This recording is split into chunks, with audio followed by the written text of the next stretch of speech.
2012 will now come to order. Anyone wishing to address the board would need to sign a green paper at the front. That's asked for the record. We have the roll call, Mr. McGinnis. Mr. Hurt. Here. Ms. Remork. Here. Mr. McGinnis here. Mr. Bohan. Here. Mr. Moore. Here. Ms. Washington absent. Mr. Hoitzman. Here. Ms. Benjamin. Here. Mr. Davis. Here. Mr. Neal. Here. Ms. Lesage absent. Mr. Chairman, you have a quorum. Thank you. We need a motion, if we could, to amend the addendum or amend the Motion to agenda. amend the agenda to include addendum item, does it have a number? 6. 6. Thank you. Second, if you need We it. have a motion and a second. All in favor, say aye. Aye. All opposed? All right. We'll have it in. First is the approval of the minutes of October 25th, 2012. Motion to approve. Second. All in favor, say aye. Aye. Aye. All opposed? None. Item number 4, semi-public use permit, Museum of Arts and Sciences, DEV 2012-123, quasi-judicial hearing. May we hear from staff? Mr. Wednow? I'll do this tonight. Is it? I will. Okay. That's the wrong one. It's the one that you had up there. Yes.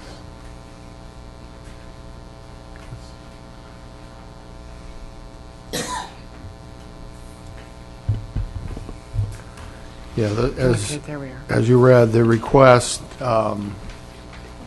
is request by Rob Merrill on behalf of the Museum of Arts and Sciences for this request. If you recall, back in July of 2011, we had a presentation here, and there were some issues that had to get worked out relative to the details between the environmental areas and the county land, or county encumbrances, et cetera. And ultimately, that application was withdrawn until that could get worked out. That has since been worked out. In May 2012, the city conveyed title on 4 parcels, and then in May, the end of May, May 29th, the county terminated some interest they had in the land, and ultimately then the city did a quick claim deed transferring the ownership, and now the ownership is the museum property. So they are coming forward now, again, with basically the same request to add an additional building on this piece of property for museum use. It's a proposed 26,700 square foot building and associated parking. They have a associated application for a site plan that'll be on your agenda for next month. That wasn't ready. In fact, we've been working with the applicant quite a lot all the way up to this point. The one building they're proposing, they're trying to move it up a little closer to Nova, open that up for visibility. I know Rob has got a picture of the elevation from the parking lot side there for your information. I'm sure he'll get more into detail into that, but staff has reviewed this request. I believe it meets the requirements of the Land Development Code for a semi-public use, and I'd be happy to answer any questions if you have them of me before Rob presents the... Any questions of Details. staff? I saw one item that says certain portion of land conveyed are subject to deed restrictions. What are some of those deed restrictions? There are some wetlands on the piece of property, and as part of these transfer, maybe Rob can get into it more, but those are part of the recording of the deeds, and the applicant's site plan is in compliance with that, I guess, is probably the bottom line and the most important thing. Okay, may we hear from the applicant, Mr. Merrill? Actually, can I just ask just one Yes, thing? I'm sorry. Closer to Nova Road, I mean, I can see on the site plan. It meets the setback, Okay, yes, yes. All right. But the other building is quite a ways back. right, oh, but the other building. Relative to the doesn't other see- building, it Okay, was- you were just, Yes. okay. I have one other question. We ordinarily do this with a final site plan? No, this is normally be a semi-public use application, and in the final site plan, we come to you Have we done it before with the conceptual site plan at the permit process? I think the Lillian place was done the same way. Okay. Just a technical question. Sure. Any other questions? Hearing none, Mr. Merrill. Thank you, Mr. Chair. Planning Board members, Rob Merrill for the record, 150 Magnolia Avenue with the Cobb Cole Law Firm. Excited to be here tonight representing Hyatt and C.C. Brown and the Museum of Arts and Sciences. I want to introduce a few people that are here with me. Andrew Sandall from the museum is here. Paul Momberger is our landscape architect. Robert Bendison, our architect. Tom Hart, general counsel for the museum. And Bobby Ball, our civil engineer. So we pretty much have the audience covered tonight. In case you're wondering if they were opposition or anything. John's not here. But if you had any questions for any of us here tonight, we'd be happy to answer them for you. Thank you, Rich, for your presentation. I think you covered a lot of it. I will mention to you that one of the special aspects of this project is it's truly, I'm here not just representing the Browns and the museum, but I'm representing you in the city. This is a partnership with the City of Daytona Beach, with Volusia County. Rich alluded to some restrictions that were on the property that the county placed when they conveyed it to the city, which needed to be dealt with, and we got a unanimous recommendation of approval to do that from the county council last year. And the city deeded us this land. This is city property they gave us for the purpose of developing this museum. So it's very exciting in that aspect. But it's particularly exciting because of what it is and what's going to be in it and how it's going to look and what it's going to bring to the community. I think most of you have probably been to the museum. I hope you have. But if you didn't, if you weren't people in the know, you might not have, because it really is a hidden treasure. And this project's going to allow it to come to the forefront. It's going to allow not just those of us who are knowledgeable locals to enjoy it, but those who may not know of it and might stumble across it, because now it's going to be on one of our major arteries near the gateway to the city. So we're real excited about that. As Rich mentioned, this is really a two-phase thing. Tonight's the first phase. December the 20th, we're going to be back in front of you with the details of the site plan. And John, this, in my experience with these semi-public use, this is the normal way to do it. In fact, when we started this last year, we were intending to, we were on an agenda, and we had to withdraw it to deal with the county situation that kind of came, was a 11th hour revelation to us. But we had a very simple, much simpler presentation of the plan than this. In fact, at that time, it was simply just a little block figure of what was potentially going to be on the ground. So we've come a long way since then. So sometimes it's even less than this, to answer your question. But what we have is something that really brings the use forward, the proposal for the use, and then next month we're going to be back with any details that you want to talk to about the site plan itself. Just a minute to talk to you about the museum itself, the Hyatt C.C. Brown Museum of Art. It's fascinating what they've accomplished in the last, I think, 15 or 18 years, accumulating this Florida art that was mostly developed, I think, 100 years or so ago. Yeah, and it's phenomenal, not just to the art connoisseur, but someone like myself even. Can appreciate it. All you have to do is love Florida to love the art that's going to be in this museum, and it's phenomenal. The amount of it is phenomenal. But one of the interesting tidbits I wanted to leave with you, when Hyatt talks about the collection, he brought forward a story about where a lot of it came from, and it's fascinating. When Henry Flagler came down here and built, among other things, the Ponce de Leon Hotel, which is now Flagler College in St. Augustine, it was a gorgeous, very nice, luxurious hotel. And the guests would come down from New York City or somewhere else in the Northeast or somewhere for the wintertime, and they'd get bored very quickly.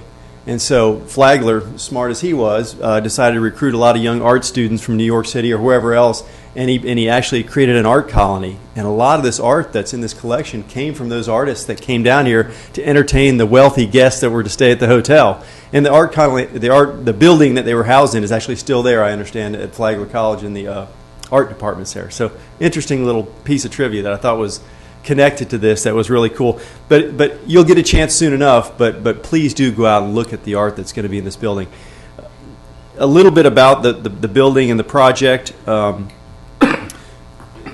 Robert, I hope I don't mess this up too much, but I think the architecture you see in the building is very unique as well, and it's intended to bring forward, as is the layout of the project. You'll see it's got kind of an unusual configuration, the way it's not just squared up to the road. It's on a 45-degree angle, and it's really tucked into what you'll see when I go through these slides is is a very forested area. And if you've been to the museum, you know that they have made some nice trails and boardwalk improvements back through the forest that are phenomenal, allow people to actually go back and appreciate some of this publicly owned land and privately owned land that is otherwise never seen. So if you look at if you can get me on the first slide there, you have to back up from Here, Rob. where you were. Once he gets it up there, It's probably easier for you all to see. I wasn't sure who would be in the audience, so that's really what the screen is for. But if you'll look at the yeah, they're the other PowerPoint. the first page. One had the picture that. Yeah, the first one is this picture right here. No, go back one. There we go. There you go. I'm just going to run you through this slideshow. The first picture is, I tell you what, go to the second picture for a second. If you look at the second picture and you get right. Man with a remote. So is this a clicker that changes the channel, Rich? Or Yeah, if you- okay, this is not a pointer though, right? I can't point to anything. All right, if you look at then let's look down at the page. If you look about the center of the page, about a third of the way up, you'll see that there's a kind of a fork in the driveway. And if you go straight, it goes into the parking area. If you go to the right, it goes into the porte cochere. Right about here. And now if you switch back to the first picture, that's the perspective that's taken from. See the fork in the driveway? So that's where you are. You're looking. Originally, we backed it up from Nova Road, but the building became you couldn't see much of the detail in the building, so I asked them to focus in a little further, so you can kind of see some of the architecture on the building in that rendering. So that's where you are. I guess taken away from this, I'm not going to get into too much of Robert's good work, but if you have any questions about it, I'm sure he'll elaborate in architect speak. But it's a really neat building, and it's designed to embody some of what's inside of it. Some of the old Florida paintings, are landscape. They're a lot of natural paintings, wildlife, to the extent there was architecture back then, and the building's intended to bring that forward as well. If you look around the back of it, you'll see, and if you look at the plan on the next page, you'll see that the site is very heavily vegetated between the area that we're going to be working the building into and the residences that are way to the back of the property, and hundreds of feet of forest that will continue to exist in that area. Much of which has conservation easements on it, and that's what I think somebody was asking about the restrictions earlier, and that includes all of that property back there as well. So if you're familiar with the museum and you've been there off of Nova Road, the driveway that's on the bottom left-hand side of this picture is an existing driveway that winds on back through to the museum. So on this picture, the museum is back to the upper left-hand side off the page of the museum of the illustration. The pictures on the top are intended to bring forward some of the feeling that I was trying to portray about the scene that we're trying to create, both with the building and with the layout of the project, and sort of giving you the feeling of being in an old Florida setting. Okay, the next few pages, if you can just kind of flip through those for me. I don't want to get into the detail on this. We can get into that to the extent you want to, but also when we come back with the site plan, we can as well. But the next few pages are the 2D elevations of the architecture of the building itself, and just gives you kind of a feel for the shape and the form that the building takes. And then we actually have the next page there is the floor plan. Again, any questions you have, we're happy to go into, but I'm probably giving you a lot more there. I think a few things that you can take off of that. I was talking about the natural preservation area that you see labeled right in the middle of the page there, and where all the tables and such are. Really, that area goes way on back, and so that you can't see the entire property on here. But if you were to look at the, I believe Rich has in his staff report, if you look through the report, there was a picture, an aerial photograph that superimposed the plan on it. So you can see this is just really, literally a forest around this property, which is the perfect place for it, truly. You'll also see along this picture here that we've got several of the either historic or other large trees, live oaks, ashes, red cedars, some other trees, American elm trees that we're making sure we've designed the project around to keep that canopy of overstory trees to bring forward again that old Florida feeling that we're trying to connect to the paintings inside. Well, that's about as much as I can say about art, I suppose, in a museum. So if you have any questions for me, we'll give it our best shot. We've got everybody here that probably can back me up if I don't have the answer. Are there any questions? Mr. Chairman? Yes, Bob. Actually, now, I want to, is the land that you're building on significantly higher than the original land that they had that gave them such a fit about the flooding? And, Yep. do they have to build a lot of land up to do this? Or, actually, this is not a, I'm not an architect, I'm just inquiring. This is, and I'll let Bobby get to it if you want to get to more detail than I can give you, but this is generally a low area of the city, I mean, Right. as I understand. And there will be some fill, I think, associated with the building pad. But for the most part, the areas that are low are wetlands and in fact protected. So we're building in the uplands. Is it floodplain? I think some of it might be in a low area that, again, but if you want Bobby to give you the details, I'll bring him up. But Well, it was such a shame when the damage was done to the one before, because you had to good, come good back point. out of Yep. that. Bobby, you should And- address that. Sure. Bobby Ball with Zev Cohen. The area we're building is in fact the highest portion of this portion of the property. Right up against the roadway is the highest. It is pretty low though relative to the road. We're going to bring in about 3 or 4 foot of fill, More. and the building is going to be about 2 foot above Nova Road, so it's going to have quite a prominence. Oh, okay, so water can flow on Nova Road then if there's a problem. Well, actually, we're providing compensating storage, and And we doing- can flood Nova Road first. Yes, that is Okay. correct. The finished That's floor, right. Bobby, the finished floor for this will be higher than the other one's finished floor. Yeah. About 1.5 foot higher than the other. This is going to be safe art from a flood standpoint. And you'll notice when you looked at the site plan, we have some stormwater ponds that are being added, and we're expanding the one that's there. So there's going to be additional stormwater, as Bobby said, compensating storage as well for flooding purposes. Any other questions?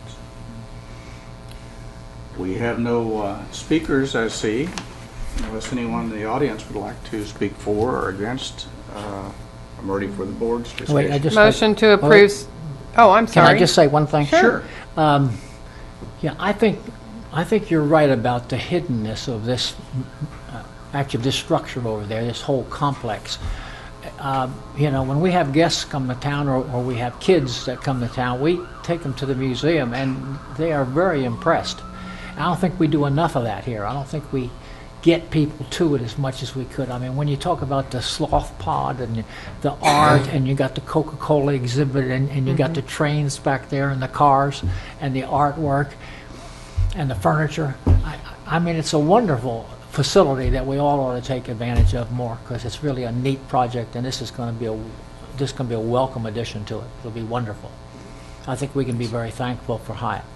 Hi, and Cece. And Cece. I'll pass that word on in reverse order. Yes. Yes, it's, motion to approve semi-public use. I would just like to Oh, make a comment, though, okay. too. I don't know how many of Usually you you, guys, no, okay. I don't know how many of you had an opportunity to get out to see this.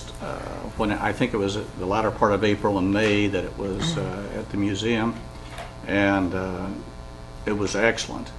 And I don't know how we can say thank you enough to CC and Hyatt Brown for giving back to the community. You talk about someone giving back, this is major, major. That was just a partial showing of what's going to be available with this once this is built. I know there's one where there are 10 different pictures. Now these are big pictures, but makes a complete mural when put together, those 10 together. And it's just amazing. And what this is going to do, as far as I'm concerned, in helping the city as far as an attraction, and then really setting off the Museum of Arts and Sciences, which, as you say, it's a hidden treasure that a lot of people aren't aware of. And just think of the students that can take, from our colleges and high schools and middle schools that would be exposed to this. And then we stop and think it's not only for Daytona, but it's for the surrounding area, Volusia County, Flagler County, and all the guests that will be coming in here. And so I think, in talking about giving back, I think what they have done is just unbelievable. Not only for the collection and being available, the full collection to be able to be seen, but then they're stepping forward with the money they have for the building. So it's just unbelievable. The mural that you mentioned is truly phenomenal, Yeah. and I don't know that this is fact, but it appears to be true. And Hyatt believes that that mural, what, is it 20 feet long when you put it all together? It's humongous. It's several giant paintings that you put together, and it appears to be a landscape that runs from Pensacola all the way to the Keys. So it shows the different animals and different type of landscape that you see across the whole state of Florida. Just phenomenal. And of course, the giant alligator, it's hard to beat that, Larry. So I hope think each 30 of to you will 40 come different animals and they view it do. yourselves. I'm sure Andrew could give you the details, but this will be something you have to come several times to see it all. It's not this building is big, but it's not big enough to display all of the art. It's just phenomenal how much it is. But thank you for your time tonight. We appreciate your comments. Okay, well, wait, now I have to say something. Y'all had me for, actually, I just wanted to, no, okay, and then you do that. No, it's just really quick. My husband and I just got back from vacation on the west coast of Florida, and one of the things that we had always wanted to do was go to the Ringling Home. And obviously, not only to see the home, but Ringling all along planned an art museum. It's a phenomenal art museum that's over there. And what it does when someone makes that kind of effort to give back just countless untold people that have the opportunity to see something that they might not even have been preserved, much less seen. And so, what they have put into this collection over the years, and being a native Floridian, what I know of it, it is something to have to have part of our history be always part of our present, and that's what art does. But just looking at the number of people that came over just to the Ringling Museum, and to the whole feel of it and what that will do for here. And you're right, the Museum of Arts and Sciences is so overlooked, and it's so amazing. So I'm definitely looking forward to this too. So, go ahead. Make a motion to approve the 2012-123 Museum of Arts and Science. Second. All in favor, say aye. Aye. All opposed? Thanks. We'll look forward to seeing all of you there. Thank you. How many Hey, is Paul. there here? 11, 10.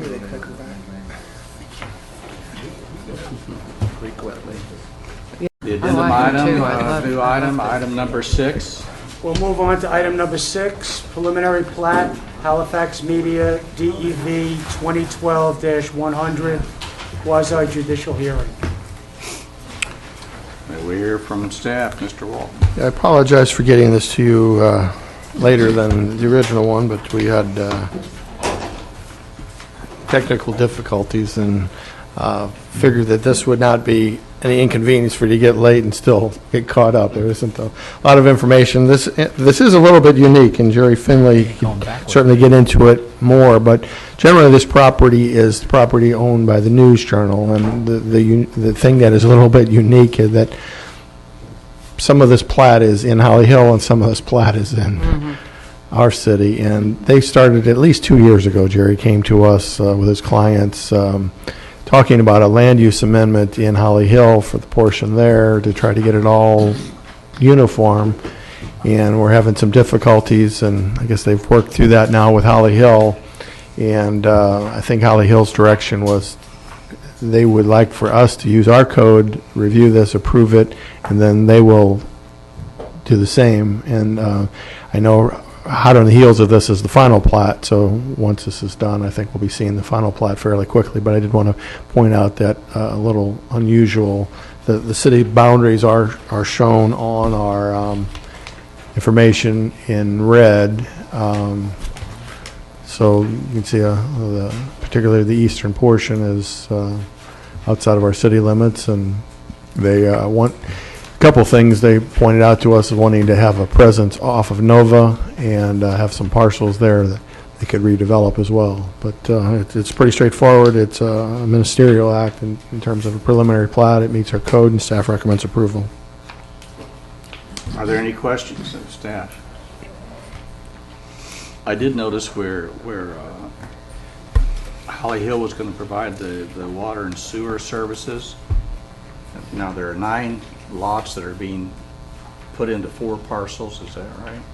Yeah, there's a lot of small parcels, I believe, and they're reconfiguring them to make them more usable, but it's probably in their sewer area. I don't know. That's that what it that's is? why they're doing it. It's already in their area. All right, maybe we'll hear from the applicant.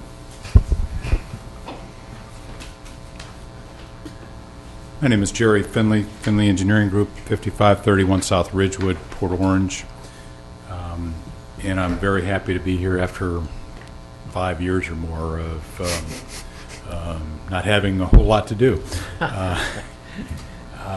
This, like Rich said, it's partially in Holly Hill. The eastern portion of the property is in Holly Hill, and then the southwest portion is also in Holly Hill. We went through the exercise of future land use amendment with Holly Hill for the southwest parcels. These were residentials, land use in Holly Hill, and there's just no residential property along Nova Road anywhere. And so that was a slam dunk. The city of Holly Hill, however, didn't like changing the land use of the eastern portion, but recognized that the News Journal print plant used it and has used it just the way it was, and so they said, just keep it the way it is, and everybody will be happy. So we got through that exercise, and now we're in the subdivision platting. The big lot will be the print plant, and that will remain. There will be one lot that will create a new entry into the print plant from Nova Road. That lot that will be the entry road will also serve the other lots as a kind of a private roadway, access way into a large corner lot that we hope will be an office building or some use in the future, and then 3 other lots. And we've oriented the lots so that we can hopefully have 2 buildings be in the city of Holly Hill. Some of the parking for those lots will be in Daytona Beach, but the buildings will be in Holly Hill, and then the other 2 larger buildings would be in the city of Daytona Beach, and the parking in Daytona. It was quite an exercise to juggle things around, but I think we're there, and the owners of the News Journal are ready to proceed and to develop pad-ready lots so that they're ready for someone to take and build on. Any other questions that you have, I'd be happy to answer. Are there any questions? Yes. Isn't there a large, I thought part of this was wetlands, or there's a large, I haven't driven out there, a large stormwater pond. Is that yours, that big stormwater pond? The stormwater pond is a DOT pond that was built Okay. when they 4-laned Nova Road. And then Okay. just north of That that is- pond is a large wooded area. Okay, And we're going to save, I think it's a 50-foot buffer in the front, okay, primarily, at least in Daytona Beach. right, because we're it's a saving beautiful wooded, About 50 feet because of the scenic thoroughfare type of thing. okay, There is a small area of wetland that we have approval from the Corps and St. John's to fill. It's less than, because I it's think not it's less than connected to anything else? it's not or- connected to anything. It's just a small pocket, about a third of an acre. Okay, That will be filled as part of the improvements. okay, And then we're doing a master stormwater system that will serve the print plant and these other 4 lots, so that we're actually providing, there is no storage out there right now, and we're providing huge ponds for the benefit of the whole area, really. okay. Any other questions? Okay, hearing none. Do we have Public? any speakers for or against? John?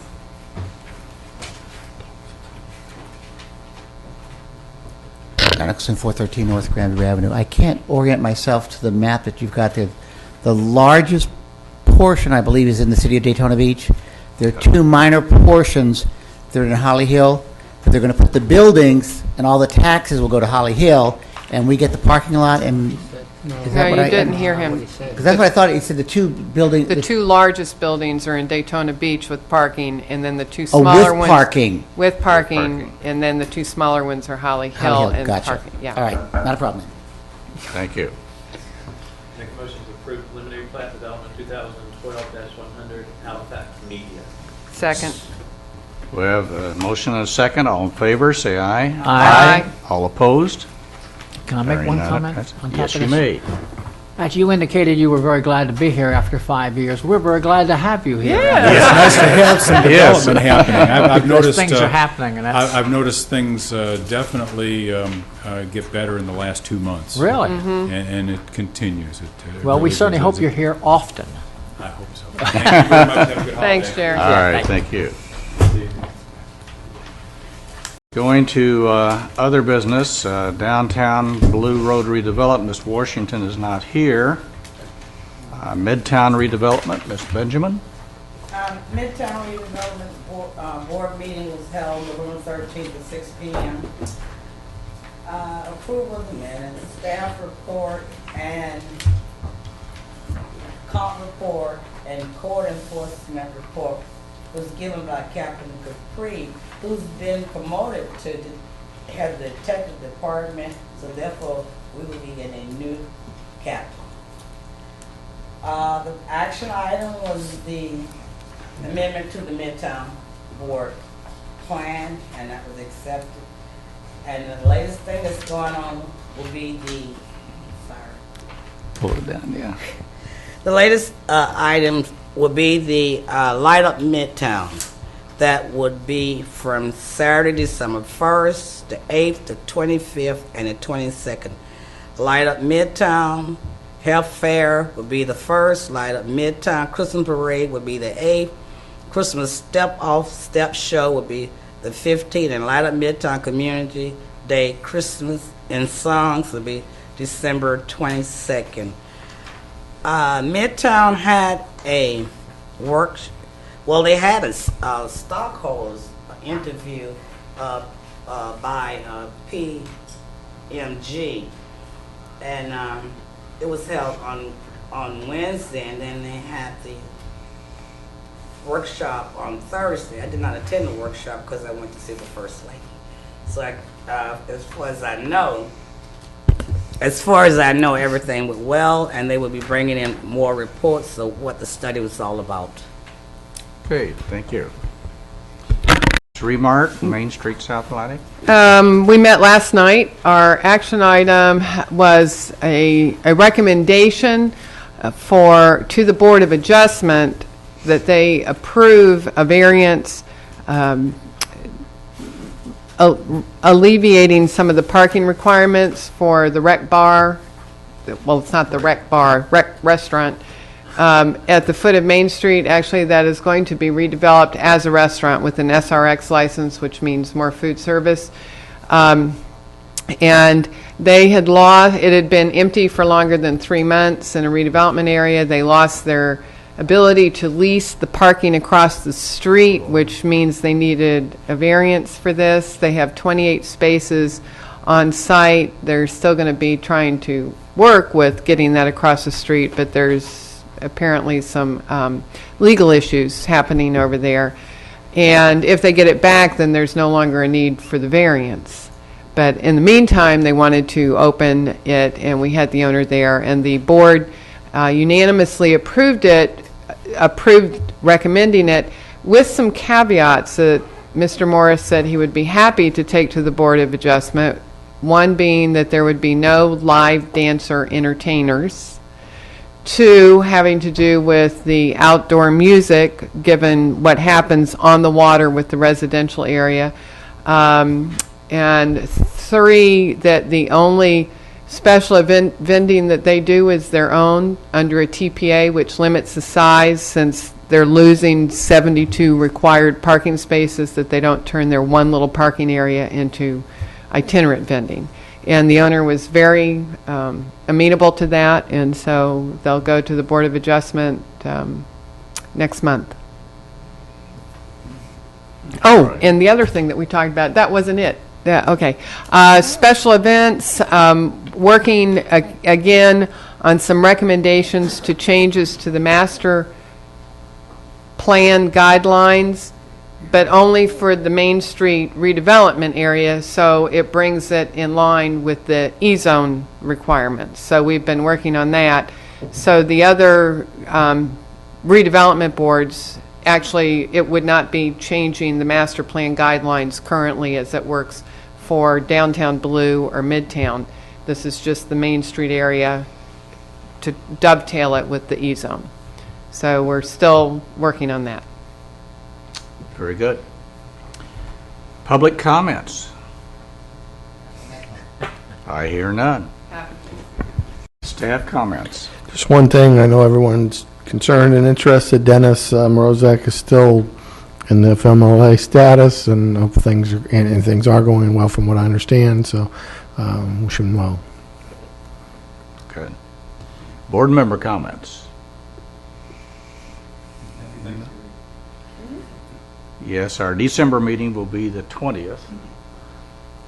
A little different than normal. And as Jeff said, happy Turkey Day.